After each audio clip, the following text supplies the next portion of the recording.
जय मां शारदे। इसके पहले के वीडियो में अपनी अपनी जन्म कुंडली और गोचर ग्रह स्थिति के अनुसार सार्वकालिक और दैनिक फल जानने की पद्धति को हमने बताया है।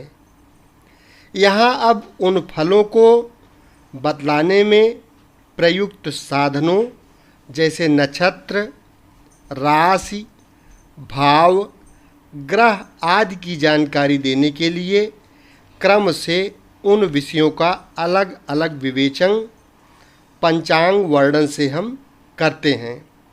तिथि, वार, नक्षत्र, योग और करण इनकी ही पंचांग संज्ञा है। उनमें से सबसे पहले तिथि को यहाँ कहा जा रहा है। मास नक्षत्रवश तिथि ज्ञान। पूर्वोक्त चैत्रादि 12 मासों का नाम उनकी पूर्णिमा तिथि को उदित नक्षत्रवश सिद्ध होती है। जैसे चैत्र चित्रा नक्षत्र से, वैशाख विशाखा नक्षत्र से, ज्येष्ठ ज्येष्ठा नक्षत्र से, आषाढ़ पूर्वाषाढ़ा से, श्रावण श्रवण से, भाद्रपद पूर्वा भाद्रपद से, अश्विन अश्विनी से, कार्तिक कृत्तिका से, मार्गशीर्ष मृगशिरा से, पौष पुष्य, माघ मघा, फागुन पूर्वा फाल्गुनी, इन्हीं नक्षत्रों को मास नक्षत्र कहा जाता है। अब मास नक्षत्र से दैनिक नक्षत्र तक गिनकर जितनी संख्या हो उतनी तिथि की संख्या भी क्रम से जाननी चाहिए। तिथि कथन की अगर हम बात करें तो प्रतिपदा, द्वितीया, तीसरा तृतीया, चौथा चतुर्थी, पांचवा पंचमी, छठा षष्ठी, सातवां सप्तमी, आठवां अष्टमी, नौवां नवमी, 10वां दशमी, 11वां एकादशी, 12वां द्वादशी, 13वां त्रयोदशी, 14वां चतुर्दशी, 15वां पंचदशी। ये तिथियां शुक्ल व कृष्ण दोनों पक्षों के क्रम से कुल 30 तिथि चंद्रमास में होते हैं। वहाँ पंचदशी तिथि से शुक्ल पक्ष में पूर्णिमा तिथि और कृष्ण पक्ष में अमावस्या तिथि का बोध करना चाहिए। पूर्णिमा और अमावस्या की संज्ञाओं की बात अगर करें तो जिस पूर्णिमा में चंद्रकला अपूर्ण हो या चतुर्दशी युक्ता पूर्णिमा को अनुमति और जिस पूर्णिमा में चंद्रकला पूर्ण हो उस पूर्णिमा को राका कहा जाता है। उसी प्रकार जिस अमावस्या में चंद्रकला दृश्य हो या चतुर्दशी युक्ता अमावस्या हो तो उस अमावस्या को सिनी वाली और जिस अमावस्या में चंद्रकला का पूर्णतः अभाव हो उस अमावस्या को कुहू कहा जाता है। शुभाशुभ तिथि के बारे में अगर हम कहें तो प्रतिपदा सिद्धि देने वाली, द्वितीया कार्य साधन करने वाली, तृतीया आरोग्यदायिनी, चतुर्थी हानि देने वाली, पंचमी शुभ, षष्ठी अशुभ, सप्तमी शुभ, अष्टमी व्याधि नाश करने वाली, नवमी मृत्यु देने वाली, दशमी द्रव्य देने वाली, एकादशी शुभ देने वाली, द्वादशी सब प्रकार से सिद्धि देने वाली, त्रयोदशी सर्व सिद्ध करने वाली, चतुर्दशी उग्रता प्रदान करने वाली, पूर्णिमा पुष्टि करने वाली, अमावस्या अशुभ तिथि है। इस प्रकार से तिथि के अनुसार फलादेश किया जाता है। तिथियों के अपर नाम की अगर हम बात करें तो प्रतिपदा आदि तिथियों के नाम क्रमशः वृद्धि, सुमंगला, सबला, खला, श्रीमती, कीर्ति, मित्रपदा, बलवती, उग्रा, धर्मिणी, नंदा, यशवती, जयकरी, क्रूरा, सौम्या, दर्श आदि मुनियों ने बताया है। तिथि स्वामी की अगर हम बात करें तो प्रतिपदा के तिथियों के स्वामी क्रमशः अग्नि, ब्रह्मा, गौरी, गणेश, सर्प, स्कंद, सूर्य, शिव, यम, विश्वदेव, हरि, मदन, शिव और चंद्र हैं। अमावस्या का स्वामी पितर कहा गया है। तिथि स्वामी प्रयोजन की अगर हम बात करें तो तिथि स्वामियों के ज्ञान का व्यवहार में बहुत ही प्रयोजन रहता है। किसी देवता की प्रतिष्ठा में उसकी अपनी तिथि का प्रयोजन किया जाता है। दीक्षा ग्रहण करने में इष्ट देव की तिथि का प्रयोजन होता है। पवित्रार्पण और दमनारोप में भी इसका प्रयोजन कहा गया है। ग्रह शांति में भी ग्रह की अधिदेवता आदि की तिथियों का प्रयोजन होता है। अपने दैनिक कार्य के सिद्धि के लिए भी उसका प्रयोजन कहा जाता है। जैसे गर्ग आदि महर्षियों ने कहा है वैसा बुद्धिमानों द्वारा उसे उस तिथि को ग्रहण करना चाहिए।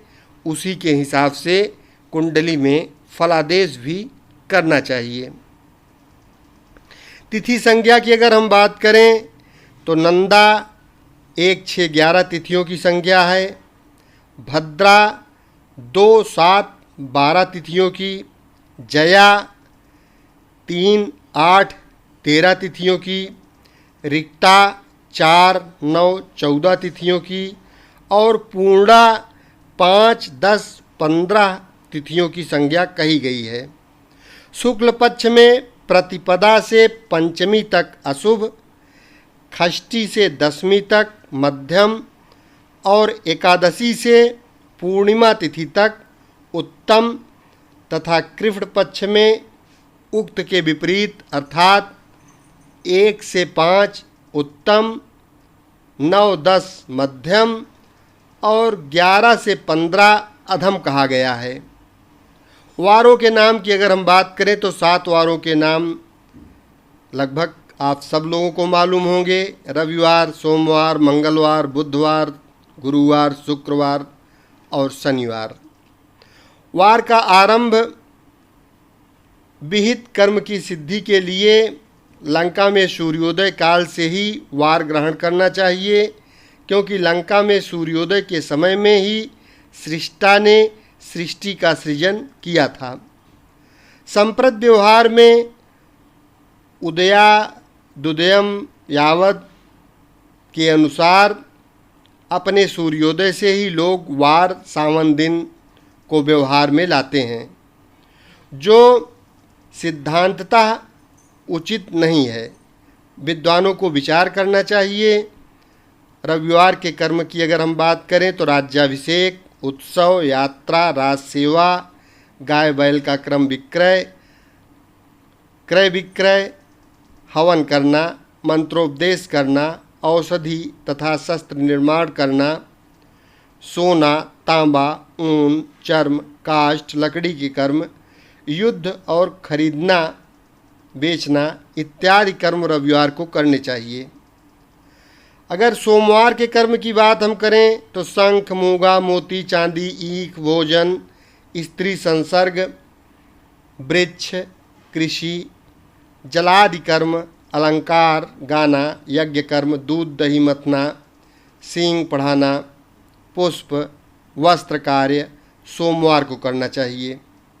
मंगलवार के कर्म की अगर हम बात करें तो भेद, अनृत, चोरी, विष, अग्नि, शस्त्र, वध, वध्या, घात, संग्राम, कपट व दंभादि कर्म, सेना का पड़ाव, खान, धातु, सुवर्ण, मूंगा, रत्न आदि कर्म मंगल को प्रशस्त हैं।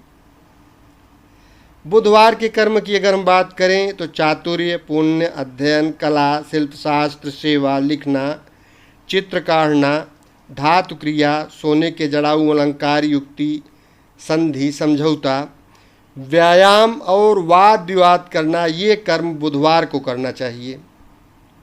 गुरुवार के कर्म की अगर हम बात करें तो धर्म करना, नवग्रहादि पूजा, यज्ञ, विद्याभ्यास, मांगलिक कर्म, स्वर्ण कार्य, वस्त्र, गृह बनाना, यात्रा, रथ, अश्व, औषधि, विभूषण आदि कृत्य गुरुवार को करना चाहिए। शुक्रवार के कर्म की बात करें तो स्त्री प्रसंग, गायन, सैया, मणि, रत्न, गंध, वस्त्र, उत्सव, अलंकार, वाणिज्य, भूमि, दुकान, गौ, द्रव्य तथा खेती आदि कार्य शुक्रवार को प्रशस्त है।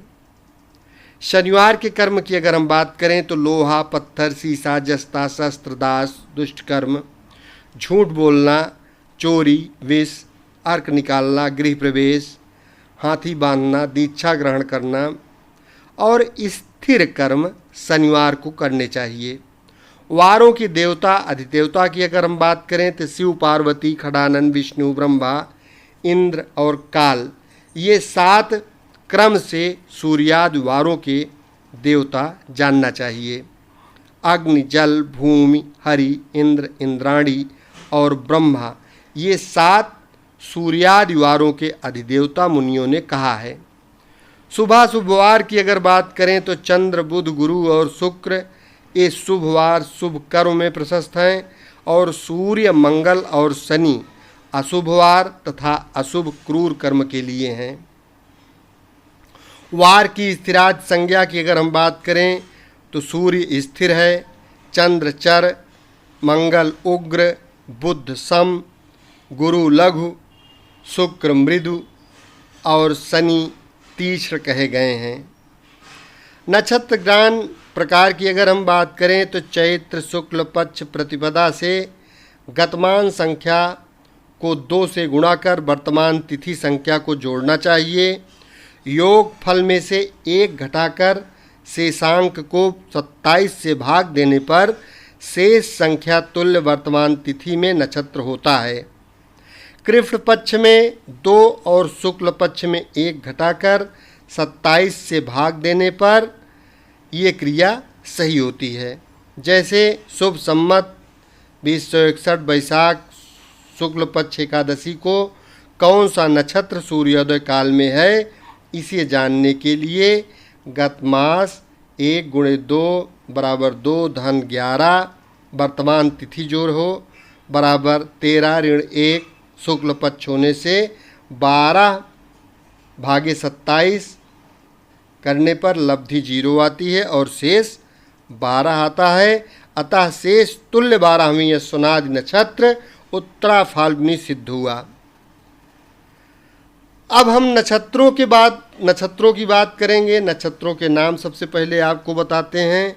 पहला नक्षत्र अश्विनी है, दूसरा भरणी, तीसरा कृतिका, चौथा रोहिणी, पांचवां मृगशिरा, छठवां आर्द्रा, सातवां पुनर्वसु, आठवां नक्षत्र पुष्य है, नौवां श्लेषा है, 10वां नक्षत्र मघा, 11वां पूर्वा फाल्गुनी, 12वां उत्तरा फाल्गुनी, 13वां हस्त, 14वां चित्रा, 15वां स्वाति, 16वां विशाखा, 17वां अनुराधा, 18वां नक्षत्र ज्येष्ठा है, 19वां नक्षत्र मूल, 20वां पूर्वाषाढ़ा, 21वां नक्षत्र उत्तराषाढ़ा, 22वां अभिजित, 23वां श्रवण, 24वां घनिष्ठा, 25वां शतभिषा, 26वां पूर्वा भाद्रपद, 27वां उत्तरा भाद्रपद और 28वां रेवती।